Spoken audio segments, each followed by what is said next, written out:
हाँ जी, तो क्या हाल चाल है सभी का। Welcome back to the channel. आज की वीडियो में बात करने वाले हैं आपकी सितंबर से लेके फाइनल बोर्ड तक की एक प्रॉपर रोड मैप के बारे में।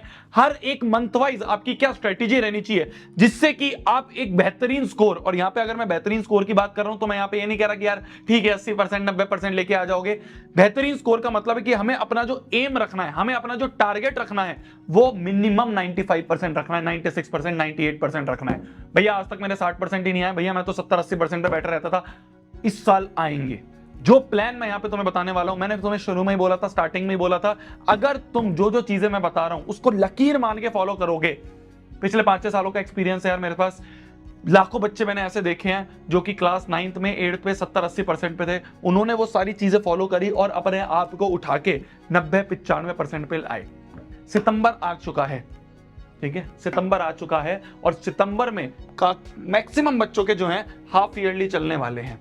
ठीक है, कुछ बच्चों के हो गए होंगे, कुछ बच्चों के अब स्टार्ट होने वाले हैं। तो हाफ ईयरली में आपकी क्या स्ट्रेटेजी रहनी चाहिए, उसके बाद आपके जो बोर्ड के एग्जाम आ रहे हैं तब तक आपका क्या मंथ वाइज प्लानर होना चाहिए, वो सारी चीजें आज इस वीडियो में मैं शेयर करने वाला हूं। देखो यार, सीबीएसई का भी कोई ऐसा सर्कुलर नहीं आया कि 2 बोर्ड होंगे तो वो कब होंगे, कुछ होंगे, कुछ होगा तो उस हिसाब से हम प्लान को बाद में चेंज कर लेंगे। अभी मैं ये मान रहा हूं कि भाई फरवरी मिड में आपके बोर्ड के एग्जाम शुरू हो जाते हैं जैसे लास्ट ईयर तक होते थे, और फरवरी मिड से लेके मार्च तक आपके बोर्ड्स के एग्जाम होते हैं। सितंबर मैक्सिमम बच्चों का हाफ ईयरली में चले जाता है। तो क्या भैया हमारे पास जनवरी तक का टाइम है सिलेबस कंप्लीट करने के लिए? मैंने कहा नहीं मेरी जान, ये मत सोच कि आखिरी टाइम तक ही तेरा बिल्कुल डेट टू डेट पे जाके ही सिलेबस खत्म होना चाहिए, ऐसा नहीं। तुम्हारा सिलेबस तुम्हें एम करना चाहिए अक्टूबर नवंबर और दिसंबर एंड तक कंप्लीट हो जाए, मैक्स टू मैक्स जनवरी मिड, इससे ज्यादा मत खींचना। हमारे पास मोटे मोटे 3 महीने हैं। इन 3 महीने में अगर तुमने कुछ भी नहीं करा है तो भी तुम फोड़ सकते हो, ये बात की गारंटी दे रहा हूं मैं, तो भी तुम फोड़ सकते हो। मैंने बहुत सारे बच्चे सामने देखे हैं। बस एक रोबस्ट प्लान के साथ हमें चलना पड़ेगा, एक रोबस्ट स्ट्रेटेजी के साथ हमें चलना पड़ेगा। अभी इंस्टेंट हमारे सामने क्या आ रहा है? इंस्टेंट हमारे सामने हाफ ईयरली आ रहा है। तो पहले हम हाफ ईयरली को कैसे निपटाना है उसकी बात कर लेते हैं, फिर उसके बाद आगे के 3 महीने कैसे जाएंगे वो हम बात करेंगे, और फिर उसके बाद जनवरी फरवरी मार्च की बात करेंगे। तो इस स्ट्रक्चर में पूरी वीडियो होने वाली है। टाइम नहीं है तो मत देखना मेरी जान, बाद में कभी देख लेना। टाइम हो तभी देखना और पूरी देखना। हाफ नॉलेज सबसे ज्यादा डेंजरस है। अगर मैं बात करूं तुम्हारे हाफ ईयरली एग्जाम्स की, तो देखो यार, हाफ ईयरली एग्जाम मैंने तुम्हें पहले भी बोला था और मैं अब भी बोल रहा हूं, इतना ज्यादा सीरियसली हमें नहीं लेना है। सीरियसली लेना है ऐसा नहीं है कि इसको छोड़ के आ जाना है, मजे मजे में जाना है, ना ना ना। इसके मार्क्स कहीं नहीं जुड़ रहे होते हैं। तो ये एक तरह का रेगुलर टेस्ट की तरह ही रखना, इसको एक तरह से रेगुलर टेस्ट की तरह ही रखना कि भाई हाँ यार, रेगुलर टेस्ट जैसे होते हैं ऐसे रूटीन टेस्ट हो रहे हैं और मेरे को अपना प्रोग्रेस पता चल जाएगी। क्या मेरी बात समझ में आ रही है? तो इसको इस तरह से ही मानना है। अगर मैं बात करूं कि भैया इसके लिए पढ़ाई कैसे करें, जरूरी नहीं है सारे चैप्टर जो आ रहे हैं सारे तुम्हारे हो। भाई शुरू के 2-3 चैप्टर तो हर एक बच्चा पढ़ लेता है। क्लास की स्टार्टिंग जब क्लास 10th में घुसे घुसे हो गए तो चैप्टर नंबर 1 2 3 तो पढ़ ही लिया होगा। उसके बाद 3-4 चैप्टर और आ रहे होंगे, जरूरी नहीं है वो सारे करो। अगर आपके पास कम टाइम है तो मैं ये कहूंगा मैक्सिमम वेटेज जो रखते हैं चैप्टर, उन मैक्सिमम वेटेज वाले चैप्टर्स को कवर कर लो। उन मैक्सिमम वेटेज वाले चैप्टर्स को कवर करके सिर्फ उन चैप्टर्स का जाके एग्जाम दे दो। मान लो 1-2 चैप्टर छूट भी जाए कोई बात नहीं ना, आराम से कर लेंगे। ऐसा नहीं होना चाहिए जल्दबाजी में सारा सिलेबस कर लिया और वहां जाके ब्लैंक हो गए। जितना करो उसको बेस्ट करो। Quality is greater than quantity, इस बात का ध्यान रखो। क्वालिटी चीज होनी चाहिए। जितने चैप्टर तुमने देखो शुरू के 2-3 चैप्टर ऑलरेडी पढ़ रखे होंगे, आगे 1-2 चैप्टर जो मैक्सिमम वेटेज वाले हैं वो और कर लो। तो जितने तुमने तैयारी करी है उसमें बेस्ट हो। जल्दबाजी के चक्कर में सबको ऊपर ऊपर से देख लिया और जाके कराए, कुछ नहीं होगा। अब भैया कैसे करें? मान लो भैया मैक्सिमम वेटेज वाले 1-2 चैप्टर हैं, कैसे करेंगे? अगर मैं मैथ्स की बात करूं तो मैथ्स के लिए 2 चीजें होती हैं। ये मैं तुम्हें सिर्फ हाफ ईयरली का प्लानर बता रहा हूं, हाफ ईयरली की स्ट्रेटेजी बता रहा हूं कि इंस्टेंट अभी क्या क्या कर लो जल्दी जल्दी, आगे का और अच्छे से इलेबोरेट करूंगा। मैथ्स की अगर मैं बात करूं तो भाई वन शॉट देख लो, वन शॉट चैनल पर डले हुए मैथ्स बाय शोभित निर्वाण, नीचे लिंक दे दूंगा, वो देख लो। साथ साथ में एनसीईआरटी कर लो। अगर इतनी भी 2 चीजें कर लोगे तो तुम हाफ ईयरली के लिए तैयार हो, हाफ ईयरली तक के लिए तुम तैयार हो। अगर मैं बात करूं साइंस एसएसटी की, भैया बहुत कम टाइम है हमारे पास पूरे वन शॉट देखने के लिए, इतना टाइम नहीं है। बेस्ट नोट्स मैंने ऑलरेडी प्रोवाइड कर रखे हैं चैनल पे, तुम जाके डाउनलोड कर सकते हो। इससे बेहतरीन नोट्स जो है ना पूरी यूट्यूब पे तुम्हें कहीं नहीं मिलेंगे। मेरे खुद के हाथ से लिखे हुए हैंड रिटन नोट्स हैं। नीचे डिस्क्रिप्शन में लिंक दे दूंगा, ड्राइव का लिंक है, डायरेक्ट डाउनलोड करो, यूज करो। पिछले 4-5 सालों से बच्चे यूज कर रहे हैं, 100/100 फोड़ रहे हैं, तुम भी फोड़ सकते हो। जो जो डेफिनेशन वहां पे लिखी है डायरेक्ट उठा के एग्जाम में लिखो कि कोई मास्टर तुम्हारे नंबर नहीं काटेगा। वो उस तरीके से पूरे नोट्स बनाए गए हैं, बहुत आसान भाषा में बने हुए हैं। तुम एसएसटी पढ़ना शुरू करोगे ना, तुम्हें पूरी कहानी की तरह पूरी एसएसटी समझ में आ जाएगी, पूरा चैप्टर समझ में आ जाएगा। साइंस पढ़ना शुरू करोगे, पूरी कहानी की तरह पूरा चैप्टर समझ में आ जाएगा। तो अगर कम टाइम है अच्छा खासा कि हाफ ईयरली भैया अभी तो 15-20 दिन दूर है, तो चलो वन शॉट देख लेना।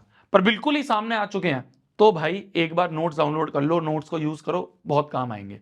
ठीक है, तो इसमें तुम क्या कर सकते हो, इसमें तुम नोट्स का यूज कर सकते हो। नोट्स के साथ साथ एनसीईआरटी के क्वेश्चंस देख लेना, जो एनसीईआरटी के क्वेश्चंस है उनके सॉल्यूशंस एक बार देख देख के चले जाना। ये स्ट्रेटेजी है, बिल्कुल इंस्टेंट स्ट्रेटेजी, बिल्कुल सामने अगर तुम्हारे एग्जाम आ गए हैं तो कैसे टैकल करना है, वो स्ट्रेटेजी है ये। और इसके मार्क्स से ज्यादा परेशान नहीं होना है। Half yearly, pre boards, second pre boards, third, कुछ स्कूल होते हैं 3-3 प्री बोर्ड लेते हैं। तो ये सारे जो बीच बीच के एग्जाम्स है ना, ये सारे तुम्हारे तैयारी है बस। फाइनल रणभूमि तुम्हारे बोर्ड का एग्जाम है, फाइनल रणभूमि तुम्हारा बोर्ड का एग्जाम है। अभी बीच में जो है ना, वो तुम अस्त्र शस्त्र चलाना सीख रहे हो, बाण कैसे चलाते हैं, तलवार कैसे चलाते हैं, ये सीख रहे हो।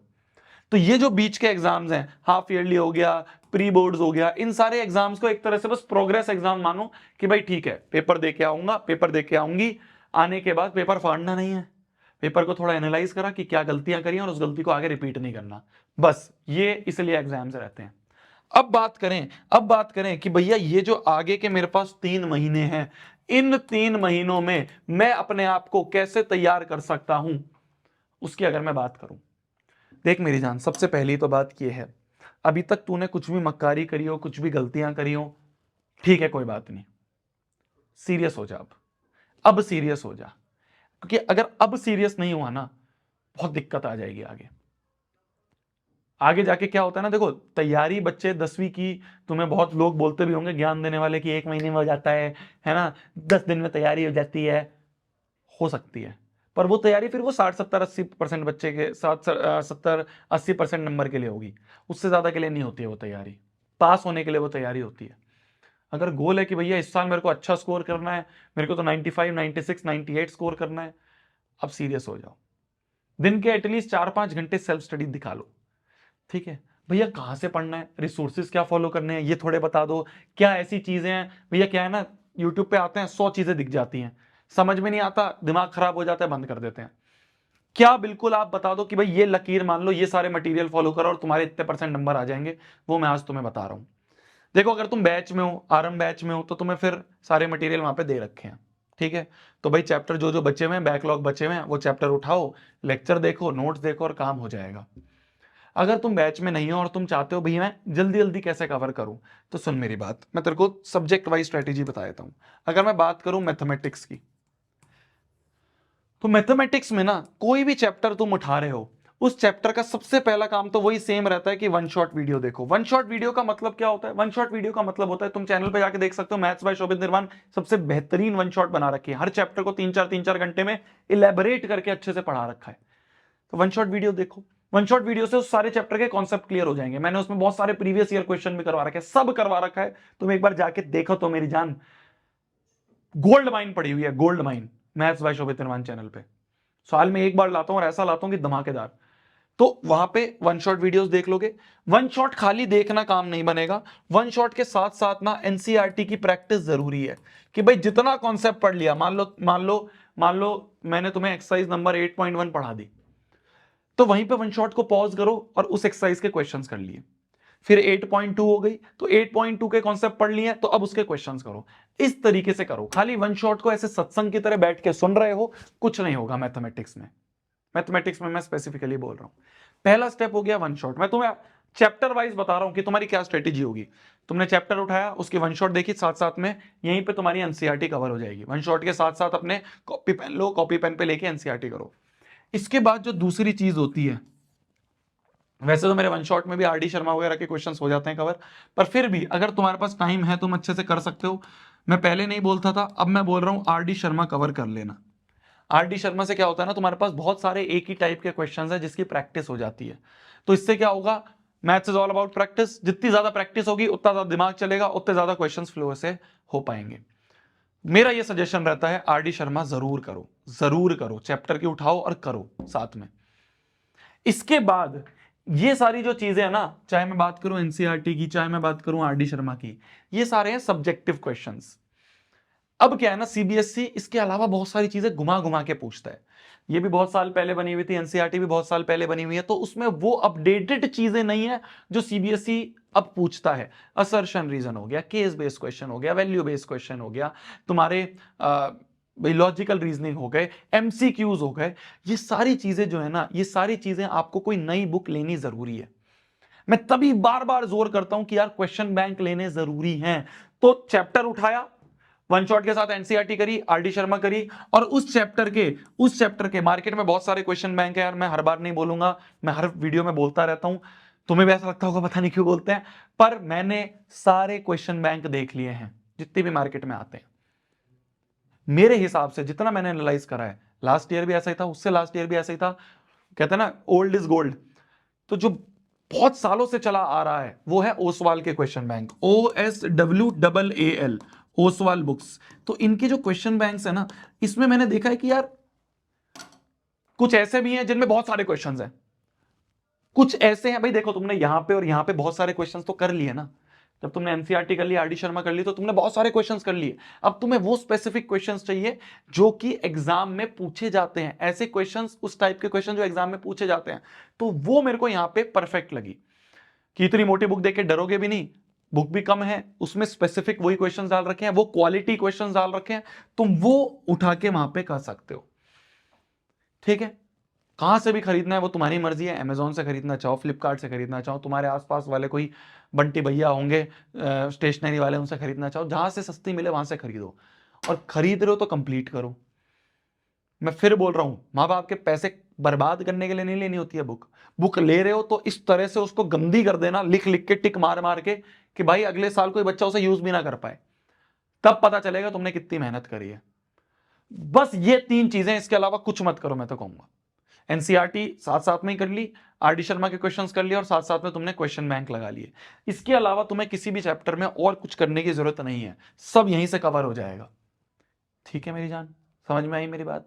अब अगर मैं बात करूं और बाकी सब्जेक्ट्स की, जैसे अगर मैं बात करूं तुम्हारे साइंस और एसएसटी की, तो साइंस और एसएसटी में सिमिलर तरीके हैं। सबसे पहला वही वन शॉट देखो। वन शॉट से क्या होगा, ओवरव्यू हो जाएगा। दिगराज सर ने, प्रशांत भैया ने आपके वन शॉट पूरे कंप्लीट करवा रखे हैं, तुम उनके चैनल्स पे जाके वन शॉट देख सकते हो। तो वन शॉट देख लिया, वन शॉट से उस चैप्टर का ओवरव्यू हो गया। ओवरव्यू के साथ साथ इसके नोट्स बनाने जरूरी हैं। तो या तो तुम्हें जो चैप्टर में नोट्स दिए जाते हैं, रिस्पेक्टिव टीचर जो तुम्हारे नोट्स दे देंगे, वहां से ले लो। बाकी जो मैंने नोट्स के बारे में तुम्हें बताया है, वो नोट्स तुम नीचे से ड्राइव के लिंक से भी डाउनलोड कर सकते हो, फ्री ऑफ कॉस्ट है। तो उनका भी तुम साथ में रेफरेंस ले सकते हो, तुम्हें पता चल जाएगा कि हाँ यार क्या क्या चीजें इंपॉर्टेंट है। तो मेरी जान, तुमने वन शॉट वीडियो देख ली, साथ साथ में नोट्स बना लिए, और तीसरी चीज वही भाई, वन शॉट नोट्स के साथ साथ एक एनसीईआरटी हो गई, इसमें कुछ आरडी शर्मा वगैरह वाली चीज होती नहीं है, साथ में तुमने ओसवाल कर लिया। ये 3 स्टेप हो गए आपके साइंस और एसएसटी के लिए। क्या मेरी बात क्लियर है? वन शॉट देखा, ओवरव्यू हो गया, नोट्स बना लिए, नोट्स के बाद तुमने टाइप ऑफ क्वेश्चन प्रैक्टिस करने के लिए, भाई किस किस तरह के अलग अलग क्वेश्चन घुमा फिरा के पूछे जाते हैं, उसके लिए तुमने क्वेश्चन बैंक कर लिया। ठीक है, क्वेश्चन बैंक कर लिया। क्या मेरी बात समझ में आई? अगर मैं बात करूं इसके अलावा लैंग्वेज सब्जेक्ट्स की, जैसे हिंदी इंग्लिश है, इंग्लिश और हिंदी है, तो इसमें बस एक चीज मैं बोलना चाहूंगा, ये तो वैसे भी लास्ट में भी हो जाती है, बट फिर भी मैं ये बोलना चाहूंगा कि समरी पे डिपेंड मत रहना। अब ऐसा नहीं आने वाले हैं पेपर कि समरी पढ़ ली और तुम्हें चैप्टर समझ में आ जाएगा। बुक की रीडिंग बहुत जरूरी है, तो बुक की रीडिंग करनी बहुत ज्यादा जरूरी है। बुक की रीडिंग करोगे तो फायदा होगा, तुम्हें पता चलेगा कि भाई कौन सा फ्रेज कौन से चैप्टर का है। तो आराम से अपने हफ्ते हफ्ते में मान लो एक चैप्टर उठा लिया, सुबह उठ के या शाम को सोने से पहले, रात को सोने से पहले बुक की साथ साथ में रीडिंग कर ली। इतना भी करोगे तो बहुत है। मेन फोकस अगर तुम्हें, क्योंकि देखो ये जो है ना, ये आखिरी टाइम पे भी हो जाते हैं दोनों सब्जेक्ट्स। बात करूं मैं मेन सब्जेक्ट्स की, जैसे साइंस, एसएसटी, मैथ्स, इसको आपको रेगुलर 3 महीने तक रगड़ना पड़ेगा। रेगुलर 3 महीने तक रगड़ना पड़ेगा, इसके बिना नहीं होगा। जो स्टेप्स बता रहा हूं ये वो स्टेप्स हैं, लोग तुम्हें 5 बताएंगे, 10 बताएंगे, 15 बताएंगे, ये कर लो, वो कर लो, वो कर लो, ये कर लो। मैं बता रहा हूं ना, तुम्हें एक्सपीरियंस से बता रहा हूं ना, इसके अलावा कुछ नहीं करना, इसके अलावा कुछ नहीं करना, सब चीज हो जाएगी। तो तुम्हारे जो ये 3 महीने हैं ना मेरी जान, ये जो 3 महीने हैं, ये जो 3 महीने हैं तुम्हारे, कौन से, अक्टूबर, नवंबर, दिसंबर, इन 3 महीनों में तुम्हारा सिलेबस कंप्लीट हो जाएगा। ठीक है, सिलेबस कंप्लीट करने का टारगेट बनाओ। ठीक है, देख लो कितने चैप्टर्स हैं, कितने दिन हैं, और कितने दिन में एक चैप्टर कंप्लीट करना है, वो अपनी कैलकुलेशन कर लो, सिलेबस यहां पे कंप्लीट कर लो। गोल रखो दिसंबर एंड तक सिलेबस हो जाना चाहिए बस। क्यों? क्योंकि उसके बाद जो तुम्हारा जनवरी फरवरी का टाइम होता है ना, इनमें तुम्हें करना होता है क्या? रिवीजन। रिवीजन कैसे होगा? रिवीजन होगा थ्रू सैंपल क्वेश्चन पेपर्स। तो ये एसक्यूपीज वगैरह उस समय पे अपन और अच्छे से बात करेंगे जब मैं वीडियो बनाऊंगा। तो ये टाइम होता है सिलेबस कंप्लीशन का, जिसमें अच्छे से सिलेबस कर सकते हो, कुछ भी नहीं करा है तो जीरो से भी कंप्लीट कर सकते हो, जो स्ट्रेटेजी बताइए वैसे। और ये टाइम होता है तुम्हारा रिवीजन और सैंपल पेपर्स करने का। इस फ्लो में चलो, आराम से 95% से ऊपर आते हैं, आराम से। क्या मेरी बात समझ में आ रही? मेरी तरफ से जो चीज चाहिए तुम्हें, नोट्स चाहिए, मैंने नोट्स का लिंक डिस्क्रिप्शन में दे दिया। तुम्हें वन शॉट चाहिए मैथ्स के, उसका लिंक नीचे डिस्क्रिप्शन में दे दिया। तुम्हें क्वेश्चन बैंक चाहिए, उसका जो सबसे सस्ता लिंक होगा वो निकाल के तुम्हें दे दूंगा नीचे डिस्क्रिप्शन पे, डायरेक्ट तुम परचेज कर सकते हो। इसमें कॉम्बो वगैरह भी आता है इनका कि साइंस मैथ्स एसएसटी इन सबका एक साथ कॉम्बो ले सकते हो। शायद थोड़ी सस्ती पड़ती है बुक्स, तो सारी बुक्स तुम्हारी एक ही कॉम्बो में आ जाएगी, वो तुम ले सकते हो। ले रहे हो तो करना जरूर, बस मैं ये बोलूंगा। अगर ले रहे हो तो करना जरूर, वरना कुछ फायदा नहीं है किताबें लेने का। किताबें ले लेके तुम भर लोगे, करोगे नहीं, कोई फायदा नहीं है। सीरियस हो तभी लेना। Good night, take care. तब तक के लिए भाई पढ़ना है, फोड़ना है, कहर मचा देना है, आग लगा दी है। खाना खा लो आप भी, मैं भी खाना खा लेता हूं। Bye bye.